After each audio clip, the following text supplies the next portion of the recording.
Welcome to GS classes. आज हम देखेंगे भारत के तटीय राज्य एवं समुद्री सीमा। भारत एक विशाल देश है। इसकी भौगोलिक स्थिति अन्य देशों की अपेक्षा भिन्न है। उत्तर के जो सभी राज्य हैं वो सभी स्थलीय प्रदेश हैं और वह अंतर्राष्ट्रीय सीमा भी बनाते हैं। तो उनकी संख्या कुछ प्रदेशों की 17 है जो अंतर्राष्ट्रीय सीमा बनाते हैं। आज हम बात करेंगे प्रायद्वीपीय भारत की। प्रायद्वीपीय भारत में कुछ राज्य समुद्री सीमा बनाते हैं तथा कुछ स्थल रुद्र यानी लैंडलॉक स्टेट हैं। इनमें से कौन कौन से समुद्री सीमा बनाते हैं और कौन कौन से लैंडलॉक हैं, इन सभी को हम एक साथ देखेंगे।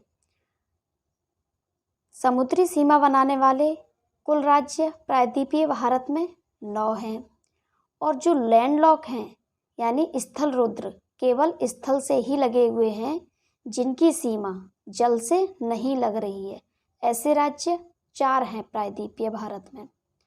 प्रायद्वीपीय भारत कर्क रेखा से नीचे के भाग को हम प्रायद्वीपीय भारत कहते हैं। प्रायद्वीपीय क्या होता है? प्रायद्वीपीय 3 तरफ से जल से घिरे हुए क्षेत्र को हम प्रायद्वीपीय कहते हैं। प्रायद्वीपीय यहाँ पर भारत के पूर्व में बंगाल की खाड़ी है और इस प्रायद्वीपीय भाग के पश्चिम में यहाँ अरब सागर है और दक्षिण में हिंद महासागर। तो इस तरीके से ये पूरा क्षेत्र जल से घिरा हुआ है, इधर बंगाल की खाड़ी से, इधर अरब सागर से और दक्षिण में हिंद महासागर से। जो स्थान 3 ओर से जल से घिरा होता है उसे हम प्रायद्वीपीय कहते हैं। इसी के विपरीत होता है खाड़ी। तो खाड़ी क्या होता है? खाड़ी इसके जस्ट अपोजिट होता है। 3 ओर से घिरे हुए स्थल को हम खाड़ी कहते हैं।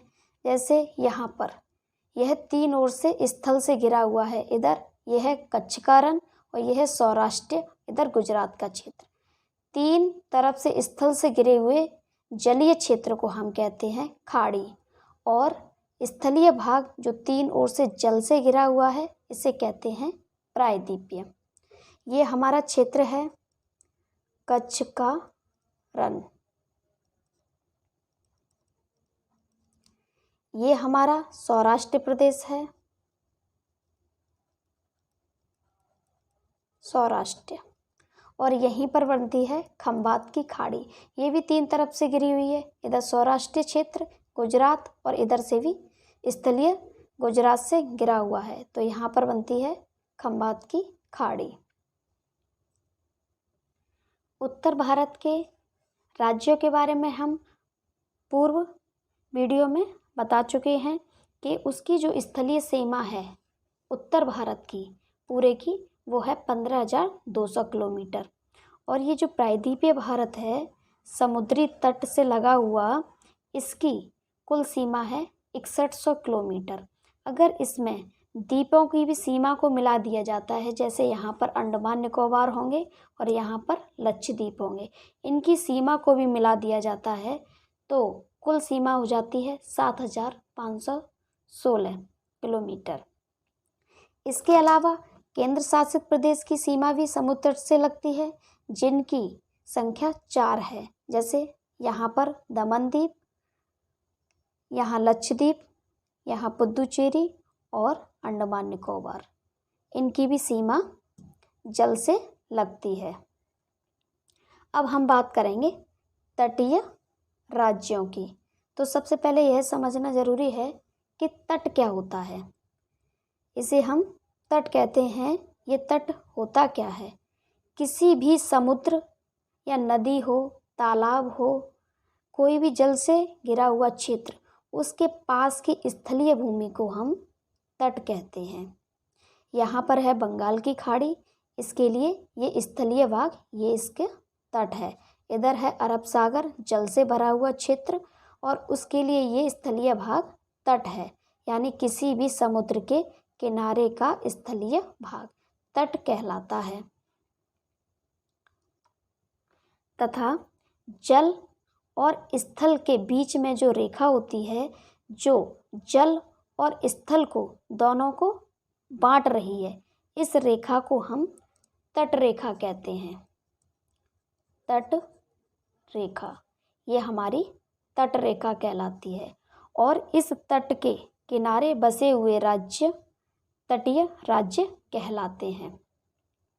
सबसे पहले देखेंगे हम गुजरात। ये है हमारा गुजरात क्षेत्र। ये है इसका सौराष्ट्र क्षेत्र और यहाँ तक इसका विस्तार है।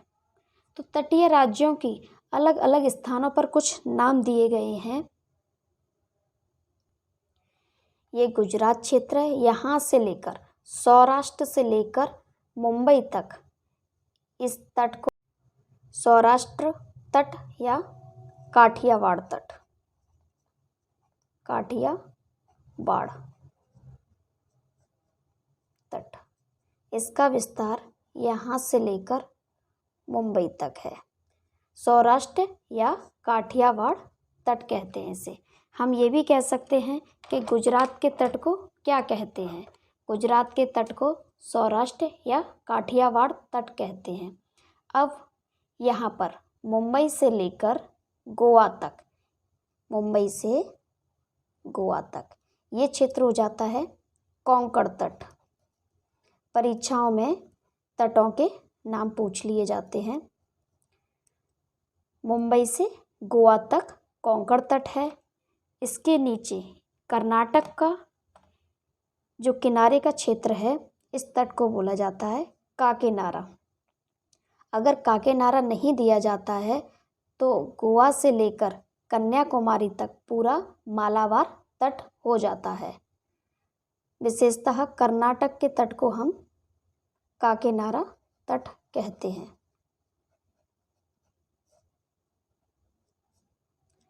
केरल के क्षेत्र को हम कहते हैं मालाबार तट। ये कहलाता है मालाबार तट। ये ऐतिहासिक रूप से बहुत ही महत्वपूर्ण तट रहा है, क्योंकि सबसे पहले वास्को डी गामा इसी तट पर आया था और यहाँ के राजा जमोरियन ने उनका भव्य स्वागत किया था। तो ये है केरल के तट को हम मालाबार तट कहते हैं। और ये तमिलनाडु का जो तट है इसे हम कोरोमंडल तट कहते हैं। तमिलनाडु के पूरे इस तट को कोरोमंडल तट कहते हैं।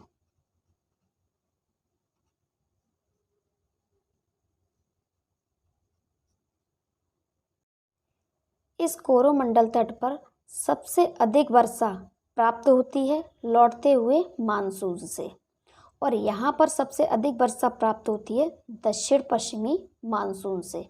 जब दक्षिण पश्चिमी मानसून इधर से गुजरता है तो पश्चिमी तट पर यहाँ टकराकर सबसे अधिक वर्षा करता है। और तमिलनाडु के कोरोमंडल पर यदि आपसे पूछा जाए वर्षा किससे प्राप्त होती है तो वो होती है लौटते हुए मानसून से। आंध्र प्रदेश में एक स्थान है, वह है उत्तरी सरकार। उसी के नाम पर इसका नाम रखा गया है उत्तरी सरकार तट। यह एक स्थान हुआ करता था यहाँ पर, उत्तरी सरकार तट आंध्र प्रदेश में। उड़ीसा के तट को हम कहते हैं, यहाँ से लेकर पूरा उड़ीसा का तट कहलाता है उत्कल तट, उत्कल तट। और बंगाल के तट को हम कहते हैं बेंगा तट, बेंगा तट। अब हम सभी राष्ट्रों को एक साथ देखेंगे। गुजरात के तट को कहते हैं सौराष्ट्र तट या काठियावाड़ तट। महाराष्ट्र के तट को कहते हैं जो गोवा तक विस्तृत है कोंकण तट। और कर्नाटक के तट को कहते हैं काकीनाडा तट। विशेषकर केरल के तट को कहते हैं मालाबार तट और तमिलनाडु का तट कहलाता है कोरोमंडल तट। आंध्र प्रदेश के तट को कहते हैं उत्तरी सरकार तट। उड़ीसा के तट को कहते हैं उत्कल तट तथा पश्चिम बंगाल के तट को कहते हैं बेंगा तट। अब हम बात करेंगे कि जो भारत है वो यहीं तक विस्तृत है, क्या इसका क्षेत्र यहीं तक है या समुद्रों में भी कुछ इसका क्षेत्र है। प्रत्येक देश अपने क्षेत्र में आने वाले उतने ही समुद्र के जल का उपयोग कर सकता है या उतने क्षेत्र का प्रयोग कर सकता है जो उसके सीमा के अंतर्गत आता है। कोई भी देश अपनी सीमा से बढ़कर समुद्र के क्षेत्र को भी प्रयोग नहीं कर सकता है। तो इसको एक सीमा में बांधा गया है। सभी देश कितने कितने क्षेत्र में समुद्र के जल का अर्थात समुद्र के क्षेत्र का प्रयोग कर सकते हैं। सबसे पहली सीमा है प्रादेशिक सीमा। इस प्रादेशिक सीमा को 12 मील तक बांटा गया, 12 नॉटिकल मील। सामान्यतः हम जो मील प्रयोग करते हैं वह 1 मील में 1.6 किलोमीटर होते हैं, परंतु जो समुद्री सीमा को मील में नापा जाता है वह नॉटिकल मील सामान्य मील से थोड़ा सा बड़ा होता है। 1 नॉटिकल मील में 1.8 किलोमीटर होते हैं। अगर यहाँ प्रादेशिक सीमा 12 नॉटिकल मील है, 12 नॉटिकल मील,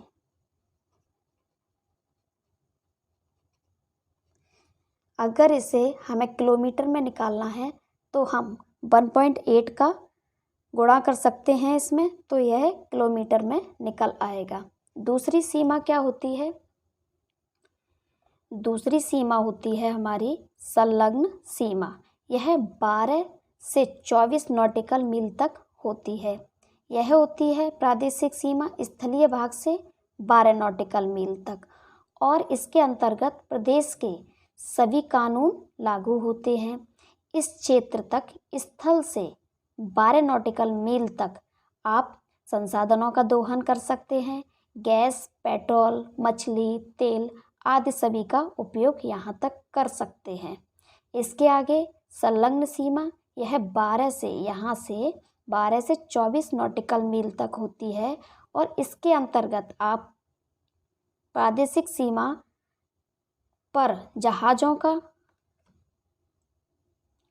शुल्क नहीं ले सकते हैं।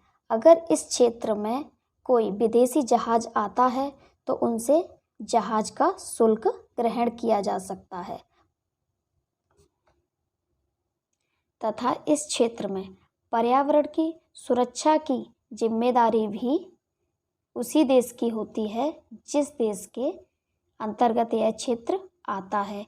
इसके आगे होता है अन्य आर्थिक क्षेत्र। तीसरा होता है अन्य आर्थिक क्षेत्र। यह 200 समुद्री नॉटिकल मील तक होता है, और इस क्षेत्र के अंतर्गत कोई भी देश यहाँ पर संसाधनों का दोहन भी कर सकते हैं और किसी भी प्रकार के परीक्षण, अनुसंधान आदि कर सकते हैं। परंतु इस क्षेत्र में जरूरी नहीं है कि जिस क्षेत्र के अंतर्गत आ रहा है वही केवल परीक्षण या अनुसंधान कर सकता है। अन्य देश भी उस क्षेत्र में परीक्षण या अनुसंधान कर सकते हैं। तो एक साथ देखेंगे, समुद्री सीमा को भी 3 भागों में बांटा गया है। पहली सीमा है प्रादेशिक सीमा। यह पूर्णतः कानून के अंतर्गत होती है, और इसके अंतर्गत जो भी उत्पादन किया जा रहा है चीज़ों का, जैसे मछली का उत्पादन, गैस है, पेट्रोल है, तेल है, इन सभी का जो उत्पादन किया जा रहा है यह पूर्णतः प्रादेशिक क्षेत्र के अंतर्गत होता है। और दूसरी जो सीमा है संलग्न सीमा, यह 12 के बाद यहाँ से 12 से 24 नॉटिकल मील तक होती है, और इस क्षेत्र के अंतर्गत हम किसी विदेशी जहाज़ों से शुल्क ग्रहण कर सकते हैं अगर वह हमारी सीमा के अंतर्गत आ जाते हैं तो। तीसरी सीमा होती है अन्य आर्थिक क्षेत्र, जो 200 समुद्री मील तक होती है। इसमें हम किसी भी प्रकार के परीक्षण कर सकते हैं। अब हम देखेंगे कुछ मुख्य बिंदुओं को। भारत की तटीय सीमा, ये जो तटीय सीमा है वह 6100 किलोमीटर है, और मुख्य भूमि प्लस द्वीप, अगर मुख्य भूमि और यहाँ पर जो द्वीप है अंडमान निकोबार द्वीप समूह, यहाँ पर लक्षद्वीप, अगर इनकी भी समुद्री सीमा को मिला लिया जाता है तो कुल हो जाती है 7,516.6 किलोमीटर। भारत के तटीय राज्य 9 यानी समुद्र से लगने वाले केवल 9 राज्य हैं। गुजरात, महाराष्ट्र, गोवा, कर्नाटक, केरल, तमिलनाडु, आंध्र प्रदेश, उड़ीसा और पश्चिम बंगाल। पश्चिमी दिशा पर 5 राज्य पड़ते हैं तथा पूर्वी दिशा पर 4 राज्य 1, 2, 3, 4, 5 तथा पूर्वी दिशा पर हैं 1, 2, 3, 4। इस तरीके से कुल हमारे 9 राज्य हैं प्रायद्वीपीय भारत में जो समुद्री सीमा बनाते हैं। प्रायद्वीपीय भारत के स्थलारुद्ध प्रदेश यानी लैंडलॉक स्टेट कौन कौन से हैं? इनकी संख्या 4 है। यानी कि प्रायद्वीपीय भारत में 4 ऐसे राज्य हैं जो समुद्री सीमा से नहीं लगते हैं, केवल स्थलीय, चारों तरफ से स्थलीय भागों से ढके हुए हैं। जैसे 1 तेलंगाना, छत्तीसगढ़, मध्य प्रदेश और झारखंड। ये लैंडलॉक स्टेट हैं 4 प्रायद्वीपीय भारत के।